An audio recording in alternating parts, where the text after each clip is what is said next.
The Legend of Zelda Breath of the Wild is clearly a massive undertaking by Nintendo, and based on everything we've seen so far, it seems to be a game that will revolutionize the Legend of Zelda formula. But where exactly does this game fit in the official Legend of Zelda timeline? Based on everything I've seen, I think the Breath of the Wild most likely falls in the child timeline, after Twilight Princess, notwithstanding some evidence we've seen that could arguably place the game into the adult timeline after the Wind Waker, or maybe even the timeline after Skyward Sword but before Ocarina of Time, which I'll cover as well. I do believe that the most probable timeline that the Breath of the Wild falls into is the child timeline, after Twilight Princess. There are many reasons for this. First, in the trailer video, we see Link on a horse crossing a bridge. This bridge is clearly over a body of water. This bridge looks very similar in structure to the Great Bridge of Hylia in Twilight Princess, which was also over a body of water. In addition, Hyrule Castle in the Breath of the Wild seems very similar in structure to Hyrule Castle in Twilight Princess, as both castles have the iconic sharp tower in the middle. Moreover, the Temple of Time, which is located in the Great Plateau in central Hyrule, resembles the appearance of the Temple of Time in Ocarina of Time, which technically was the beginning of the child timeline after the split. Perhaps the most interesting bit of mystery is this floating and apparently moving object we see from far out. Could this be a Twilight portal, similar to the ones in Twilight Princess? Probably not, as it appears to be moving and it seems more like an object. I believe this floating island is possibly the city in the sky.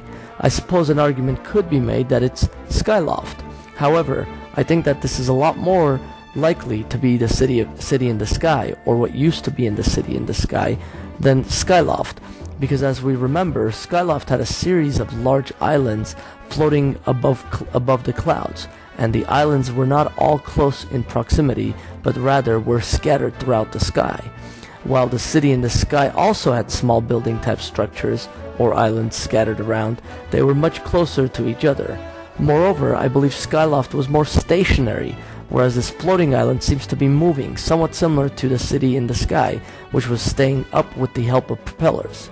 Let's not forget the 2015 Nintendo Direct, where Nintendo revealed Breath of the Wild, then called Zelda Wii U, and the short clip had the Sky Cannon theme playing in the background. Coincidence? Probably not. Moreover, we know that the Uka, a highly advanced race that lives in the city in the sky, have some connections with the Sheikah, a tribe which appears to play a significant role in the Breath of the Wild. Not unlike the Uka, the Sheikah are also an advanced civilization, and that is very easily apparent from the footage we've seen so far, where the Sheikah have clearly constructed technologically advanced towers and shrines, and the Sheikah Slate, a magical tablet that can be used to perform spells through runes and function as a key to various shrines, among other things. And we know from the Twilight Princess that there's some type of a connection between these two races. If we go back to the ancient Skybook quest in Twilight Princess, it is revealed by Impaz, who is likely a descendant of Impa from Kakariko village, that among the legends of her clan, the Sheikah, there's a story from time when the Uka still maintained contact with the royal family, and that there was a mysterious rod handed down from the people of the sky. The rod was only to be carried by the messenger to the heavens when the royal family needed to communicate with the Uka. Impaz further notes that from generation to generation, her ancestors have guarded the ancient Skybook, a book that by royal decree was to be given to the messenger of the heavens, and which appears to have a Sheikah-looking symbol on it. After reaching the city in the sky, we can see this eye symbol that appears to be similar to the Sheikah symbol appear both in the shop, in the dungeon's entrance, and throughout the dungeon itself. Given the fact that the Sheikah were protectors of the royal family, and the fact that the Uka maintained contact with the royal family, who in turn were protected by the Sheikah, there definitely seems to be some type of a connection between the two tribes or races. Thus, it wouldn't be too surprising to see the Uka be in some way connected to Breath of the Wild, a game where the Sheikah play a prominent role. This is why I believe the floating island may actually be the city in the sky, or what's left of it after 100 years following the events of Twilight Princess. In addition, there appears to be at least some resemblance between the Sheikah technology used in Breath of the Wild, and the technology used by the Twilight in the Palace of Twilight and elsewhere, especially given the fact that a Sheikah-looking eye appears to be present in many of the locations, including the door where Link enters the Twilight Realm, on Xanth's throne, on the Scimitar of Twilight, on Midna's Fused Shadow in the back, and much more. In fact, the glowing visual effects that result from Xanth's use of the Scimitar of Twilight is somewhat reminiscent of what we see going on in the Breath of the Wild.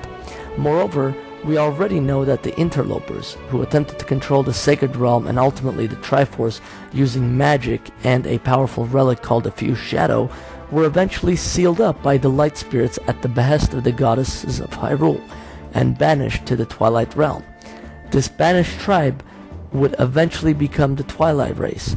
There seems to be a lot of similarities between the Twilight and the Sheikah, who in the Breath of the Wild appear to be using technology with magic to create artifacts like the Sheikah Slate and places like the shrines and the towers. This is just one more piece of evidence that leads me to believe that the Breath of the Wild is placed in the child timeline.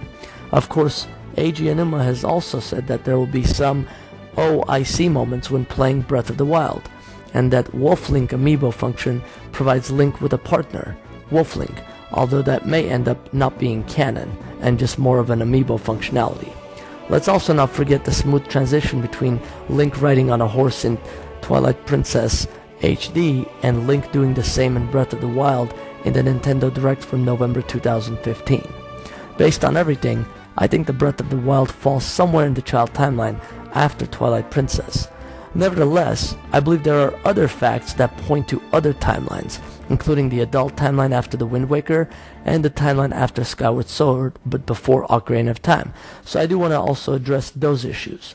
For example, perhaps the strongest evidence that exists for placement in the adult timeline after the Wind Waker is that early in the game, in Breath of the Wild, we see Koroks present, and so far the only timeline the Koroks have been present in was the adult timeline, specifically in the Wind Waker game.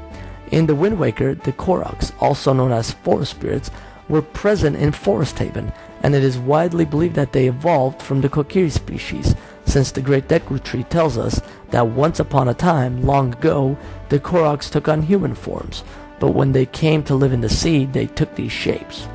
Another piece of evidence, which again appears to tie Breath of the Wild to the adult timeline, is when Link comes across some rock salt in Breath of the Wild, which is described as crystallized salt from the ancient sea commonly used to season meals. How can we reconcile these with the child timeline? First, as to the Koroks, the Great Deku Tree states that when the Koroks came to live in the sea, they took these shapes. This suggests that the reason the Kokiri took the shape of the Koroks is because they ventured off to live in the sea.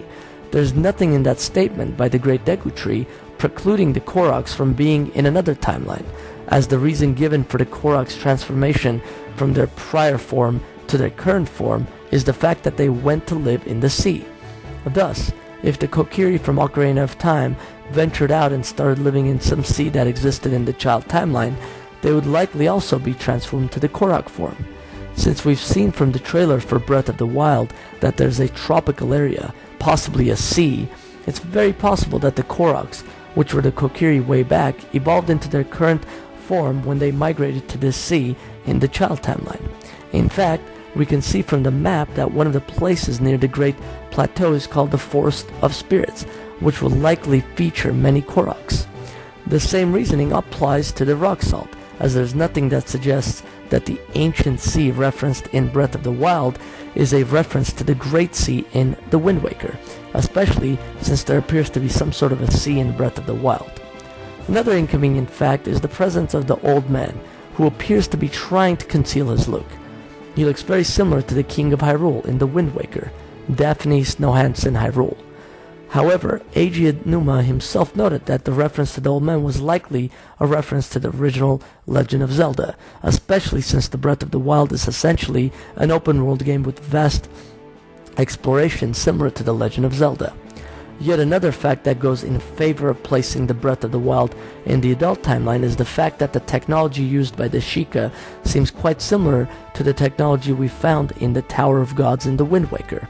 However, although there are clearly some similarities given the color and glow of some of the various patterns and items in both the Tower of the Gods and in the shrines and towers of the Breath of the Wild, let's not forget that the Twilight technology found in the Palace of Twilight in Twilight Princess is also similar to what we see in the Breath of the Wild's shrines, and if anything, there's more of a connection between the Breath of the Wild's technology used and the Palace of Twilight, given the numerous references to what appears to be a Sheikah symbol in the Palace of Twilight.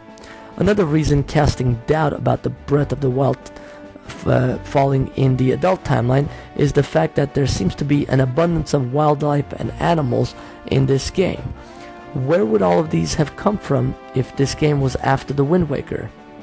However, the most important reason why I think the Breath of the Wild cannot be in the adult timeline is the fact that the original Hyrule Castle was destroyed in the adult timeline, and if we look at the layout from far of Hyrule Castle in Breath of the Wild, it looks quite similar to Hyrule Castle in Twilight Princess, which is in the child timeline. In addition, the land in Breath of the Wild clearly seems to be in ruin, and the Temple of Time, which in Breath of the Wild appears to be very similar to the Temple of Time in Ocarina of Time and continued throughout the child timeline, was not present at all in the Wind Waker. For all of these reasons, I don't think this game falls in the adult timeline. Finally, there's also some facts which may arguably place the game in the timeline after Skyward Sword, but before Ocarina of Time. First, there seems to be a number of references to the goddess Sheikah, including her role in the shrines where she has blessed the monks that dwell within them, and the fact that there's a statue of the goddess Sheikah within the Temple of Time, which appears to be similar to the statue of the goddess in Skyward Sword. There's also what appears to be two structures with the Loftwing symbol. The goddess Sheikah has been prominently included only in Skyward Sword, and her apparent dealings with the Sheikah monks in the shrines could be her way of training the next hero, perhaps. In addition, some of the robotic monsters known as Guardians get activated when Link is close to them, and others seem to be completely inoperable. There seems to be some parallels between these Guardians in Breath of the Wild and the ancient robots in Skyward Sword, which were very intelligent mechanical beings who inhabited the Lanayru province and were powered by timeshift stones. We of course see some Guardians in Breath of the Wild which are also inactive, similar to the ancient robots, unless activated by timeshift stones, which incidentally had what appeared to be a Sheikah-looking emblem on them. In addition, the presence of ancient springs, which are dropped after defeating the mini Guardians in the shrines, and which were used in ancient machinery, also is puzzling, as the only game that ancient machinery was present in was Skyward Sword, especially in the Lanayru mining facility. Could the ancient springs be connected in any way to the ancient robots which were activated by timeshift stones? Could they be used to somehow manipulate these Guardians? While these are strong reasons to suggest that the Breath of the Wild may fall in a different timeline, namely sometime after Skyward Sword but before Ocarina of Time, ultimately there are other facts which tend to disprove that theory. For example, the Temple of Time found in the Breath of the Wild is a lot more similar looking structurally to the one found in Ocarina of Time than the one found in Skyward Sword. In fact, the original Temple of Time that existed during the era of the goddess Sheikah and the era of the sky in Skyward Sword was located in the Lanayru Desert in the Lanayru province, whereas the Temple of Time found in the Breath of the Wild is located in the Great Plateau in central Hyrule. And if we recall, in Ocarina of Time, the Temple of Time was located near Hyrule Castle. Ultimately, since the establishment of Hyrule was during the era of prosperity, and given that Hyrule in Breath of the Wild is at least 100 years old and has clearly been around for a very long time, given the ruinous nature, and also given the fact that the Temple of Time found in Breath of the Wild is architecturally much more similar to the Temple of Time in Ocarina, which would take it out of this timeline, I think it's unlikely that the Breath of the Wild falls in the timeline after Skyward Sword but before Ocarina of Time. Those are my thoughts as to the possible timeline placements for Breath of the Wild. What do you guys think? Please let me know in the comments. Also, Please don't forget to subscribe to our channel, Gagz Gaming, by clicking on the link on the screen. Please hit that like button and share this video with family and friends. Thank you and have a wonderful day.